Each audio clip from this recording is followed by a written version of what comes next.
어떤 사람이 죽어서 천국에 갔습니다.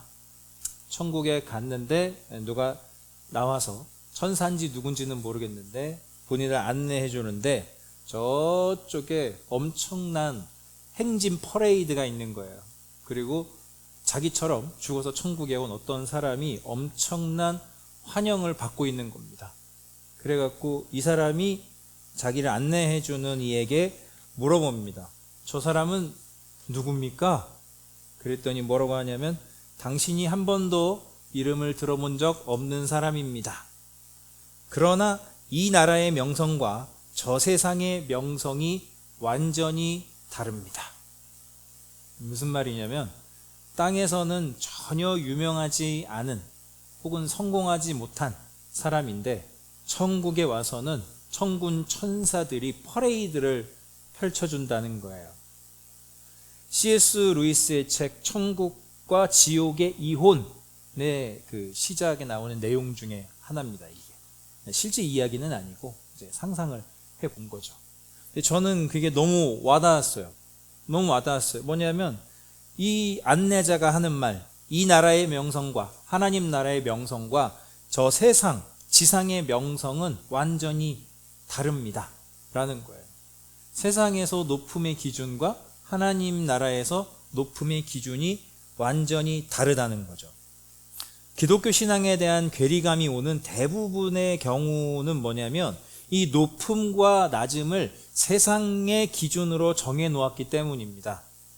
무슨 말이냐? 세상이 정의하는 성공을 기준으로 삼아 놓고 그 성공을 이루도록 도와주실 분이 하나님이라고 생각을 하니까 기독교 신앙이 버거운 겁니다. 세상이 정의하는 능력을 기준으로 삼아 놓고 그 능력을 주시는 분이 하나님이라고 생각하니까 하나님과 점점 멀어지는 거고요. 특히나 요즘처럼 모든 것이 뭐로 증명이 되죠? 숫자로 증명이 돼요. 수치로. 요즘은 모든 것이 다 수치화 되잖아요. 그래서 너도 나도 세상이 정의하는 성공과 능력의 기준을 세상이 제시하는 수치로 따지죠. 뭐 제일 첫 번째는 돈 아닙니까? 통장에 돈이 얼마 있냐. 그 수치로 따지는 거고. 교회도 마찬가지죠. 몇 명이 모였냐라는 그 수치로 성공의 기준을 다 따져 버린다는 거예요. 그런 식으로 생각을 하니까 이 하나님과의 관계가 힘든 거예요. 기독교 신앙에는요, 크게 두 가지 회심이 있습니다. 크게 두 가지 회심이 있어요. 첫 번째 하나의 회심은 뭐냐면 내가 죄인인 걸 인정하고 예수님을 믿게 되는 그 구원에 이르는 회심이 있고요. 두 번째는 뭐냐면 세상의 방식이 아니라 하나님의 방식을 따르면서 성화의 길을 걸어가는 세계관의 회심이 있죠. 방식이 바뀌는 거예요. 생각의 틀이 바뀌는 거거든요. 그 중에 가장 우리가 바뀌어야 되는 세계관이 바로 이 높음의 개념이에요. 높음과 낮음의 개념이에요. 뭐가 높아지는 거고 뭐가 낮아지는 거냐에 대한 개념이에요. 존 파이퍼 목사님이 이렇게 말했습니다. 기독교인들이 생각보다 자기가 기독교인인 걸 부끄러워한대요. 이게 미국도 지금 그렇다는 거예요. 이렇게 말합니다. 사람들이 기독교인들이 기독교 신앙을 부끄러워하는 이유, 하나님이 자신의 능력을 세상이 결코 강하다고 인정하지 않는 방식으로 드러냈기 때문입니다. 하나님이 자신의 능력을 세상이 강하다고 인정하지 않는 방식으로 드러냈기 때문에 기독교인들이 기독교 신앙을 부끄러워한다는 거예요. 복음의 핵심 진리가 그렇죠. 예수님이 십자가에 달려 돌아가셨잖아요. 그 십자가가 지금은 우리에게는 영광으로 받아들여지지만 그 십자가는 예수님 당시에 저주의 상징이었다고요. 저주의 상징이었어요. 가장 저주받은 사람의 상징이 십자가 달려 죽는 거였거든요. 그게 높아지는 게 아니란 말이에요. 성경이 말하는 성공은요, 하나님과 바른 관계입니다. 쉽게 말해 하나님과 사이좋게 지내는 거예요. 성경이 말하는 능력도 바로 하나님과 사이좋게 지내는 그 바른 관계입니다. 하나님과 바른 관계를 맺기 시작하면 그 사람을 통해서 다른 사람들이 하나님께로 돌아옵니다. 그게 진짜 성공이에요. 여러분을 통해서 단 한 명이라도 하나님께 돌아오는 거, 이게 전도는 특별한 사람들이 하는 일이 아닙니다. 여러분을 통해, 여러분이 하나님과 바른 관계를 맺기 시작하면 여러분을 통해서 사람들이 하나님께로 돌아오게 됩니다. 성공과 실패의 개념이 바뀐다는 거예요. 그래서 사도 바울은 이런 말도 했어요. 내가 만일 꼭 자랑을 해야 한다고 한다면, 근데 사도 바울은 자랑할 게 많았거든요. 자기 출신이 엘리트였단 말이에요. 당시 정말 좋은, 자랑할 게 많았는데 자기는 이렇게 말해요. 내가 만일 꼭 자랑을 해야 한다고 하면 나는 내 약점들을 자랑하겠습니다. 내 약점들을 자랑하겠습니다. 세상에서 높다고 생각하는 그것이 하나님에게 필요 없다는 걸 바울은 깨달은 거예요. 그러니까 오히려 나는 내가 굳이 자랑을 하려고 한다면 차라리 내 약한 것, 내 약점들을 차라리 자랑하겠습니다. 세상의 높고 낮음의 기준을 버린 거죠. 세계관의 회심이 일어난 거예요. 제가 왜 이렇게 높음과 낮음의 이야기를 하냐면, 오늘 이 예수님이 태어나는 이 본문의 이야기가 하나의 그 문학적 프레임이 가득 차 있어요. 그게 뭐냐면 바로 높음과 낮음, 이 높이의 개념이에요. 높음과 낮음의 개념이 오늘 본문 안에 아주 가득 차 있습니다. 누가는 예수님의 탄생 이야기를 이 높음과 낮음이라는 재미있는 프레임을 가지고 기록하고 있어요. 세상의 기준에서 높음과 하나님 나라에서의 높음의 기준이 완전히 다르다는 것을 오늘 본문이 정확하게 보여주고 있습니다. 누가가 이런 식으로 기록한 이유가 뭐냐라고 묻는다면 이거예요. 예수님이 십자가에 달려서 돌아가신 사건만이 아니라, 쉽게 말해 예수님의 삶의 끝, 결론만이 아니라 예수님의 시작, 예수님의 출생의 시작에서부터 예수님은 세상이 정의하는 높음과 낮음의 기준을 뒤흔들고 계신다는 거예요. 예수님의 출생 사건부터가 세상이 정의해 놓은 높음과 낮음의 기준을 이걸 완전히 뒤흔들고 계신다는 점을 이걸 보여주고 싶어서 누가복음에서는 이 높음과 낮음의 개념으로 예수님이 태어나고 있습니다. 그 시작부터가 그래요. 오늘 이야기의 시작은 이 세상적 기준에서, 세상의 기준에서 가장 높은 곳에서 이야기가 시작이 됩니다. 1절을 봅시다. 1절이요. 1절. 그때에 아우구스투스 황제가 칙령을 내려 온 세계가 호적 등록을 하게 되었다. 누가요? 황제가요. 황제. 당시 그 이스라엘은 로마 제국의 지배하에 있었기 때문에 아우구스투스는 로마의 황제거든요. 가장 높은 사람 아닙니까? 제일 높은 사람이에요. 지존자예요. 지존자. 이 가장 높은 사람이 명령을 해서 일이 시작이 되는데 뭘 명령했냐면 호적 등록, 쉽게 말해 인구조사를 명령합니다. 물론 이 황제가 인구조사를 하라고 하는 이 명령의 목적은 별로 선하지 않아요. 크게 두 가지 때문에 이때는 인구조사를 했거든요. 징병, 군사의 숫자를 내가 얼마나 동원할 수 있는가 유사시에 요거, 그 다음에 징세, 세금을 얼마나 거둘 수 있는가. 근데 사실 세금 걷는 것도 전쟁하려고 세금 걷는 거니까 거의 연관이 돼 있어요. 좋은 건 아니란 말이에요. 로마가 전쟁을 하기 위해서 전쟁 직전에는 인구조사를 의도적으로 했다라는 이야기도 있습니다. 로마의 지배하에 있었던 이스라엘이었기 때문에 이 명령에 따를 수밖에 없죠. 권력 1인자가 명령을 내렸는데 이걸 당연히 따라야 되지 않겠습니까? 근데 이게 지금이랑 좀 달라요. 지금은 워낙 시대가 좋으니까 우리나라도 1년에 한 번이니까 그거 하잖아요. 인구주택 총조사라는 걸 하잖아요. 그러면 공무원이나 관련된 어떤 일하시는 분들이 이거 명단 해가지고 돌아다니면서 이렇게 오잖아요. 돌아다니면서 올 때 조사를 하는데 지금은 우리가 그렇게 조사를 하지만 이때 당시 그런 방식이었겠습니까? 아니에요. 이때 당시 그런 방식이 아니었단 말이에요. 어떻게 하냐면은 모든 사람들이 자기가 태어났던 고향으로 돌아가야 됩니다. 거기서 호적 조사를 해야 돼요. 근데 여러분 우리나라도요. 집사님 아실 것 같은데 우리나라도 옛날에는 뭐 하려고 그러면 다 그 동네로 갔어야 됐어요. 자기가 태어난 곳으로 갔어야 됐어요. 군인들 옛날에 신체 검사할 때 자기 동네로 갔어야 돼요. 본적이라고 아시죠? 본적. 여러분 본적 아시죠? 본적이 어디입니까? 거기로 가서 신체 검사 받았어야 됐거든요. 그러니까 지금 가만히 앉아서 조사받는 건 그렇게 오래된 게 아니에요. 이때도 마찬가지예요. 다 자기 고향으로 돌아가서 호적 조사를 해야 됩니다. 다 자기 고향으로 돌아가야 돼요. 근데 요셉은 마리아와 지금 약혼한 상태고요. 마리아는 예수님 임신한 상태예요. 그럼 이 두 사람이 어디로 가야 되냐면 요셉의 고향으로 가야 돼요. 마리아는 요셉에게 귀속되어 있기 때문에 요셉의 고향으로 가야 되는데, 요셉은 유다지파고 그 유다지파 중에서도 이 베들레헴이라는 아주 작은 마을, 거기 출신이에요. 그러니까 이 요셉과 마리아가 두 사람이 나사렛, 지금 있는 곳은 나사렛인데 나사렛을 떠나서 유다로 갑니다. 꽤 멀어요. 나사렛은 이 북쪽에 있고 이 베들레헴은 요 한참 아래에 있거든요. 꽤 먼 거리입니다. 이거를 임신한 상태로 이동을 하게 되는데, 이 이동하게 되는 그림을 성경은 아주 의미심장하게 표현을 합니다. 4절 봅니다. 4절이요. 요셉은 다윗 가문의 자손이므로 갈릴리의 나사렛 동네에서 유대에 있는 베들레헴이라는 무슨 동네요? 다윗의 동네로 갔다 그럽니다.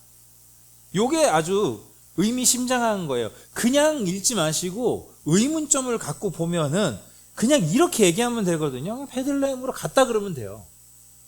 그냥 베들레헴으로 갔다 그러면 돼요. 근데 수식어를 하나를 딱 붙였어요. 이게 오늘 본문에 한 번 더 나와요. 다윗의 동네라는 말이 나와요. 다윗의 동네로 갔다라는 말을 하는데, 이게 문자적으로도 맞는 말이에요. 뭐냐면은 베들레헴이 다윗도 고향이에요. 다윗의 고향도 베들레헴이에요. 지금 요셉의 고향도 베들레헴이에요. 둘 다 고향인 그거는 똑같이 맞아요. 문자적으로도 맞아요. 그런데 지금 그 문자적인 걸 얘기하는 건 아닙니다. 작년에 우리가 사무엘 7장 할 때 다윗의 가문, 다윗의 집에서 구원자가 나올 것이라는, 예수님이 태어날 것이라는 언약이 있다 그랬잖아요. 지금 그걸 의미하는 거예요. 다윗의 집안에서 구원자가 나올 것이라는 그 하나님의 약속을 상기시켜 주기 위해서 지금 굳이 베들레헴 다윗의 동네로 갔다라고 말하고 있는 거예요. 요셉은 임신한 상태인 마리아를 데리고 그렇게 함께 베들레헴으로 갔습니다. 그런데 두 사람이 베들레헴에 있는 중에 마리아가 이제 해산할 때가 됐어요. 예수님을 이제 출산할 날이 되어서 거기서 예수님을 낳게 됩니다. 여러분이 잘 알듯이 두 사람이 마땅히 잘 곳이 없어서 외양간 같은 곳에서 지내다가 거기서 예수님을 낳습니다. 예수님이 그렇게 처음 태어나서 포대기에 쌓여서 누워진 자리가 뭐라 그러냐면 구유라고 하는데, 정확히 이게 뭐냐라고 묻는다면 여물통입니다. 여물통. 혹시 축산 농가 같은 데 가보셨어요? 머리만 딱 소나 돼지가 머리만 이렇게 내밀어서 이렇게 움푹 파여진 요 긴 통에 거기서 여물을 먹잖아요. 거기서 풀을 이런 거 먹잖아요. 그 여물통이에요. 여물통. 예수님이 처음 태어나서 포대기에 쌓여서 누워진 자리가 짐승들이, 가축들이 사용하는 여물통이었다는 거예요. 자, 그런데 이 이야기는 성경 그대로가 아니라 지나치게 감성적으로 우리에게 이해되어져 있어요. 자, 보세요. 대부분 이런 식으로 이해를 합니다. 야, 요셉이 여기저기 똑똑똑똑 아내가 아이를 낳을 것 같으니까 여관마다 이렇게 똑똑똑똑똑 두들겼는데 방이 하나도 없었다. 방이 하나도 없어가지고 어떻게 하다가 급하게 외양간 같은 곳에, 가축들이 쉬는 곳에 들어가가지고 아주 급하게 예수님을 낳았다. 가장 높으신 분이신 예수님이 태어나서 처음 누우신 곳이 어떻게 가축의 여물통이란 말인가? 우리를 구원하기 위해 오신 예수님의 이 모습이 얼마나 우리에게 감동적인가? 이런 식으로 이해하죠. 지금 제가 말한 게 딱 맞아요. 이런 식으로 요 스토리가 이해되어져 있거든요. 죄송한데 완전히 성경하고 다르게 이해하고 있는 거예요. 성경은 그런 얘기를 한 적이 없어요. 우리가 그렇게 보고 싶은 거예요. 자, 설명을 드릴게요. 이스라엘의 모든 집에는요, 손님들을 위한 방이 하나씩 다 있습니다. 나그네들이 와서 머물 수 있는 방이 따로 하나씩 다 있습니다. 이게 왜 그런지 아세요? 구약에서 하나님이 그러셨거든요. 너희가 그 가나안 땅에 들어가서 정착하게 될 때 항상 기억해야 될 게 있다.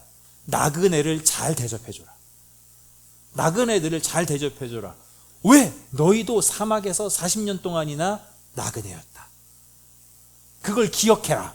하나님의 은혜로 너희들이 가나안 땅에 정착해서 사는 것이니까 나그네 되었던 때를 항상 기억하기 위해서 나그네들을 잘 대접해줘라. 그래서 이스라엘의 모든 집에는 구조적으로 손님들이 머물 수 있는 방에 하나씩 다 있어요.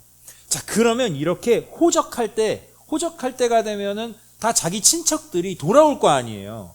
그러면 어떻게 하냐면 그 돌아오는 친척들이 그 손님이 머무는 방에서 자는 거예요. 그러면 요셉도 뭐가 있냐면 이렇게 호적할 때마다 자기가 그 베들레헴으로 갈 거 아니에요? 베들레헴으로 가면 자기가 자는 집이, 친척집이 있을까요, 없을까요? 정해져 있는 거예요. 여관 찾으러 돌아다닌 거 아닙니다. 그리고 여기 성경에서 여관이라고 번역한 이 번역이 잘못된 거예요. 이 여관이 아니고 그 손님이 머무는 방이에요. 나그네를 위한 방이에요. 그러니까 요셉과 마리아는 이미 갈 집이, 친척집이 정해져 있었고 거기에 가서 그 손님이 머무는 방에 머물 계획이었는데, 자, 이 계획이 틀어질 수 있는 경우의 수가 딱 하나 있습니다. 그게 뭐냐면은 친척 중에 나보다 윗 어른 있죠. 뭐 이모나 고모 이런 분들 있잖아요. 나보다 조금 높은 분이 먼저 와서 그 방을 쓰면 쓸 방이 없는 거예요. 나보다 윗사람, 친척 중에 나보다 조금 더 어른이 와서 그 방을 먼저 쓰겠다고 하면은 내가 쓸 수가 없는 거예요. 그렇다고 다른 데 가면 방이 있습니까? 없어요. 다른 데도 다 방이 꽉 차 있어요. 호적할 때 다 사람들이 내려와서 모여 있으니까 없어요. 그런 경우 차선책으로 가축들이 지내는 곳, 우리가 생각하는 것처럼 밖에 있는 더러운 그런 그런 방이 아니라 나름 이스라엘은 되게 깨끗해요. 그래서 거기에서 지금 요셉과 마리아가 머물고 있었다는 거예요. 똑똑똑 이거 아니에요. 참 아이러니하지 않습니까? 당시 세상의 권력으로는 가장 높은 사람인 로마의 황제가 인구조사를 명령해서 지금 스토리가 시작이 됐어요. 이 일로 인해서 의도치 않게, 그렇죠? 의도치 않게, 원래 정상대로라면 그 손님이 머무는 방에서 머물면서 예수님이 태어났을 텐데 의도치 않게 그 베들레헴에서, 그리고 가장 낮은 곳 구유에서 지금 예수님이 태어나게 되었다는 거예요. 그래서 이게 미가서에 나오는, 구약 미가서에 나오는 언약이 실현된 건데 이렇게 써 있습니다. 미가서에. 그러나 너 베들레헴 에브라다야, 너는 유다의 여러 족속 가운데서 작은 족속이지만 유다 지파의 마을 중에 아주 작은 마을이었던 것 같아요. 이스라엘을 다스릴 자가 내게서 내게로 나올 것이다. 그의 기원은 아득한 옛날 태초에까지 거슬러 올라간다. 가장 높은 권력을 가진 황제가 명령을 했는데, 인구조사를 명령했는데, 가장 높으신 하나님이신 예수님이 유다 지파의 가장 작은 마을, 그리고 가축이 먹는 여물통, 거기에 그 가장 낮은 자리에 예수님이 태어나셨다, 이런 거예요. 그런가 하면 여기에 한 가지 더 낮음의 프레임이 있는데, 그게 뭐냐면 예수님의 탄생을 가장 먼저 안 사람이 누구냐? 목자들이에요. 목자들이, 양치는 목자들 있죠? 목자들이에요. 제가 작년에 계속 말씀드렸어요. 이스라엘 역사 속에서, 성경에서 목자, 이거는 천대받는 직업이라고. 다윗이 목자로 살았었잖아요. 그게 왜 그랬다 그랬죠? 가족들이, 형들이 얘를 무시했기 때문이에요. 이 하찮은 놈하고 무시했기 때문에 얘가 가장 하찮은 일을 한 거예요. 그 목자의 일을 했었단 말이에요. 이런저런 이유로 예수님 당시의 목자는 천대받는 직업이었어요. 집에 들어와서 잠도 못 자요.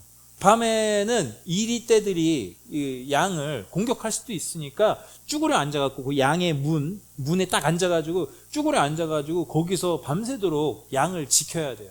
지금으로 치면은 사실은 이게 천대받으면 안 되는데 일용직 근로자 같은 거예요.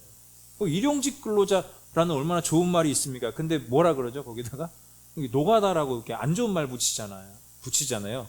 목자들을 그런 식으로 그렇게 나쁘게 그때는 생각했었다는 거예요.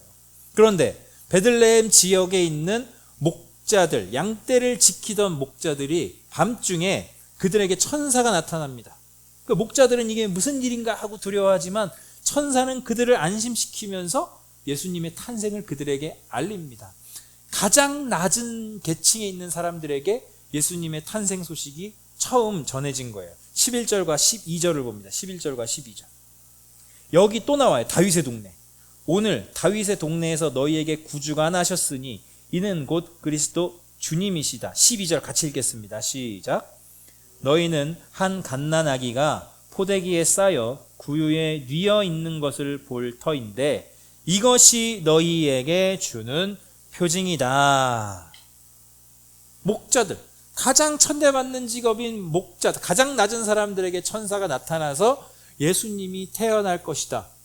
구원자, 너희들이 고대하던, 이스라엘이 고대하던 구원자가 태어날 것이다. 근데 뭐가 표징이래요? 베들레헴으로 가봐라. 거기에 구유에, 포대기에 쌓여서 구유에 누워있는 아기가 있는데 그게 표징이라는 거예요. 구원자가 왔는데 그런 모습으로 왔다고? 이 메시지를 들은 거예요. 이게 끝이 아니죠.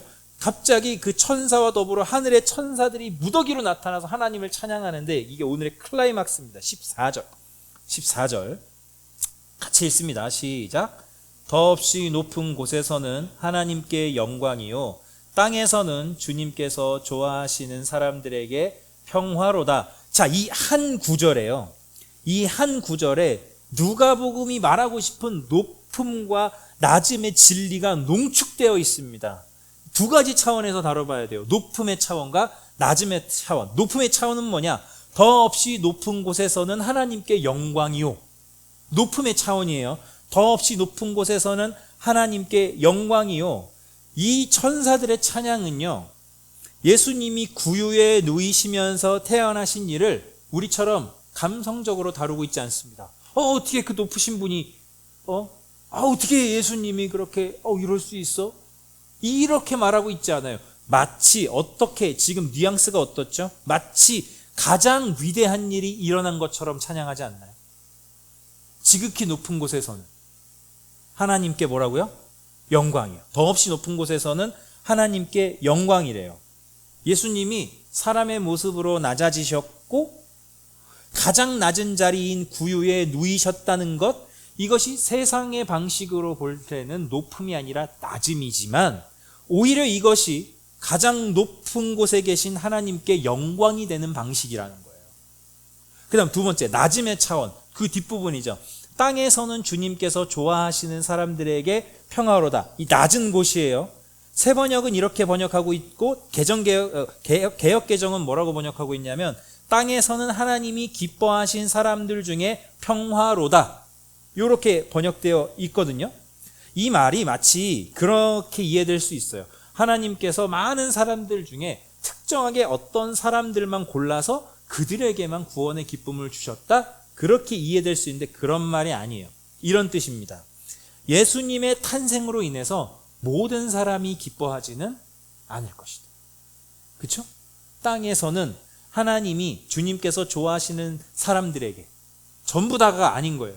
예수님의 탄생이 모든 사람들에게 기쁜 소식이 되는 것은 아니다. 하나님의 방식대로의 높음을 추구하는 사람들만이 예수님을 기뻐할 것이고 그런 사람들이 하나님이 주시는 평화를 누리게 될 것이다. 이 얘기예요. 하나님의 방식대로의 높음을 추구하고 인정하는 사람들만이 예수님을 예수님으로 볼 수 있겠죠. 그래서 아예 대놓고 당시 사회적으로 가장 낮은 자리에 있던 사람들, 목자들에게 예수님의 소식이 전해진 겁니다. 목자들은 천사의 말을 믿고 베들레헴에 가서 구유에 누워 계신 예수님을 보고 경배했습니다. 구원자가 태어났는데 구유에 누워 있다는 믿지 못할 말을 그들은 믿었던 거죠. 여기에 하나 또 역사적으로 재밌는 표현이 뭐냐면은 천사가 처음 나타나서 목자들에게 했던 말이 지금 우리는 모르는데 이 당시 유대인들, 로마 제국에 있는 모든 사람들은 다 알아먹는 말이 하나 있어요. 이게 관용구입니다. 관용어예요. 이게 뭐냐면은 큰 기쁨이 될 소식이요. 큰 기쁨이 될 소식. 천사가 10절 보세요. 천사가 그들에게 말할 때 이랬잖아요. 두려워하지 말아라. 나는 온 백성에게 큰 기쁨이 될 소식을 너희에게 전하여 준다라고 했을 때 바로 여기요. 큰 기쁨이 될 소식. 이거 우리 아무 생각 없이 그냥 읽거든요. 근데 이게 당시에 어떤 의미로 쓰여졌던 관용어냐? 세 가지 경우에만 이 말을 씁니다. 세 가지 경우에. 로마의 황제의 후사가 태어났을 때, 후계자 아들 있죠. 로마 황제의 후계자가 태어났을 때고요. 둘째, 어린 황제가 성인이 되었을 때. 어린 황제가 성년이 되었을 때요. 이거 다 황제랑 연관된 거예요. 그 다음 세 번째는 새로운 황제가 즉위하는 경우. 새로운 황제가 즉위하는 경우에만 큰 기쁨의 소식이라는 단어를 썼어요.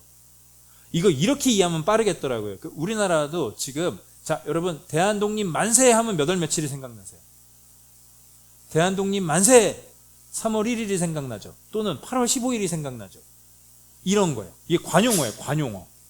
그냥 큰 기쁨이 될 소식이다. 이 말이 딱 되면 황제와 연관된 거예요. 원래는 다. 그걸 연상하는 거예요. 자, 보세요. 그들이 목자였기 때문에 천사의 말을 믿고 베들레헴에 간 게 아닙니다. 큰 기쁨이 될 소식이라는 말을 했을 때 목자들도 그걸 알아요. 황제의 아들이 태어났나? 어린 황제가 성인이 되었나? 새로운 황제가 즉위하나? 그 말이란 말이에요. 근데 큰 기쁨이 될 소식을 앞에 들어놓고 뒤에는 말이 안 되는 얘기를 들었단 말이에요. 황제랑 전혀 상관이 없는 유다의 아주 작은 마을 베들레헴의 이야기를 들었단 말이에요. 그들이 목자여서 천사의 말을 믿은 게 아니고요.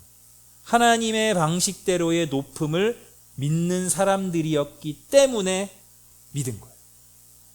그래서 베들레헴으로 간 거예요. 실제로 목자들이 베들레헴 사람들에게 자신들이 겪은 일을 이야기합니다. 천사가 자기에게 해준 말들을 다 그대로 이야기를 해요. 근데 사람들이 다 의아해해요. 이상하게 여겨요. 왜? 큰 기쁨이 될 소식은 황제에 대한 이야기여야 되는데 넌 지금 뭔 소리 하고 있냐? 너네들 지금 목자들 뭔 소리 하고 있냐? 이거예요. 앞뒤가 안 맞는다. 이겁니다. 오늘 이 본문의 내용을 통해서 저와 여러분 자신을 좀 우리가 돌아보기를 원합니다. 질문해 볼게요. 여러분이 생각하는 높아짐의 기준은 뭡니까? 다르게 말해 볼게요. 우리가 종종 이렇게 서로 권면하거든요. 주 안에서 형통하기를 바랍니다. 네, 많이 하거든요. 주님 안에서 당신이 형통하기를 바랍니다. 그 말의 실제적 의미가 여러분은 뭡니까? 세상에서 높아지는 거 아닙니까? 그렇죠? 저는 이게 인정 안 하기가 어렵더라고요. 제 스스로. 저 목사인데도 이걸 설교 준비하면서 내가 얼마나 세속적인 인간인가 다시 한번 생각해 보게 됐어요. 주님 안에서 형통하기를 바랍니다라는 말에 여러분이 정의하는 실제적 의미가 뭐냐 이거예요. 회사에서 승진하는 거, 잘 되는 거, 그거 아니에요? 그런데 여러분, 딱 한 케이스만 이야기해도 이게 깨집니다. 하나님의 기준은 달라요. 요셉 얘기를 해보면 딱 달라요. 하나님이 요셉과 함께 하셔서 형통했다라는 말이 2번이나 나옵니다. 근데 그 2번의 상황이 다 안 좋을 때였어요. 2번의 상황이 다 안 좋을 때였어요. 종으로 지낼 때, 감옥에 있을 때예요. 하나님이 요셉과 함께 계셔서 요셉이 형통했다라고 말할 때 그 2번이 다 세상적 기준으로는 형통하지 않을 때인데 형통했다라고 말했다는 거예요. 여러분, 저와 여러분의 기도의 내용을 한번 돌아보십시오. 대부분의 그리스도인들의 기도의 내용을 압축해보면 이렇게 이 내용들이 많아요. 하나님을 이용해서 세상에서 높아지려는 욕망이 다분히 반영되어 있어요. 있어요. 방심하지 않고 방심하고 그냥 기도하잖아요. 그냥 생각나는 대로 막 기도하잖아요. 그러면 그 내용을 해석해보면 대부분 하나님을 이용해서 세상에서 높아지고 싶은 거예요. 아닙니까? 하나님 이용해서 높아지고 싶은 욕망이 우리의 기도에 가득 차 있는 경우가 많아요. 그래서 기도가 힘든 거죠. 방식을 바꿔야 됩니다. 방식을 바꿔야 주님이 보입니다. 어떻게 바꿔야 하느냐? 하나님을 이용해서 세상에서 높아지려고 하지 마시고 하나님과 함께 낮아지는 방식으로 사십시오. 이게 오늘의 결론입니다. 하나님을 이용해서 세상에서 높아지려고 하나님을 믿지 마시고요. 하나님과 함께 낮아지는 방식을 선택하십시오. 그러면 하나님이 높여주십니다. 베드로전서 5장 6절 한 363페이지 신약성경 그 정도에 있거든요. 같이 한번 읽어보겠습니다. 시작. 그러므로 여러분은 하나님의 능력의 손 아래로 자기를 낮추십시오. 때가 되면 하나님께서 여러분을 높이실 것입니다. 이 성경 구절에서 가장 핵심은 뭐냐면 하나님의 능력의 손 아래로예요. 아래로인데, 자, 여기서 이 아래로라는 말이 그 번역을 다르게 할 수 있거든요. 하나님의 손 아래로 자기를 낮추십시오. 그러니까 어떻게 낮추라는 건가? 이 아래로가 뭐뭐에 의하여도 됩니다. 뭐뭐에 의하여도 돼요. 그러니까 그렇게 번역하면 이렇게 되는 거죠. 하나님의 능력의 손에 의하여 자기를 낮추십시오. 이걸 의미상 이렇게 해석할 수 있어요. 하나님께서 강권적으로 하나님의 손으로 여러분을 낮추실 때 그 낮춤을 받으라는 거예요. 버티지 말고, 거기서 헤어나오려고 하지 말고 하나님이 능력의 손으로 여러분들을 낮추실 때, 쉽게 말해 종종 세상에서 세상적 기준으로는 실패한 것 같을 때, 세상의 기준에서는 낮아진 것 같을 때, 근데 하나님이 그렇게 하실 수 있다는 거예요. 낮추시라. 그렇게 낮추실 때 그 낮춤을 버티지 말고 그냥 낮아지라. 왜? 여러분, 높아져서 하나님을 만난 경우는 없습니다. 사람은 세상적 기준에서 높아져서 하나님과 깊이 교제했다는 사람 들어본 적 없습니다. 수많은 연예인분들 간증, 신앙 간증 다 들어보십시오. 언제 하나님과 친밀해졌대요? 세상적 기준에서 낮아졌어요. 하나님이 하나님의 손으로 저와 여러분을 그렇게 낮아지게 하실 때가 있다니까요. 죽이시려고 그러는 게 아니에요. 하나님과 좋은 사이가 되려고 그렇게 하시는 거죠. 방식을 바꿔야 주님이 보입니다. 하나님 이용해서 세상에서 높아지려는 방식으로 살지 마시고 하나님과 함께 낮아지는 방식을 여러분의 매일매일의 삶에서 선택해 보십시오. 그러면 여러분의 삶 가운데 여러분의 손을 붙잡고 계시는 주님이 보이기 시작할 것입니다. 예수님은 가장 낮은 곳, 구유에서 시작하셨어요. 그러니 우리도 하나님과 함께 낮은 자리를 감사함으로 섬길 줄 아는 그런 성숙한 신앙을 소유하기를 주님의 이름으로 축원합니다.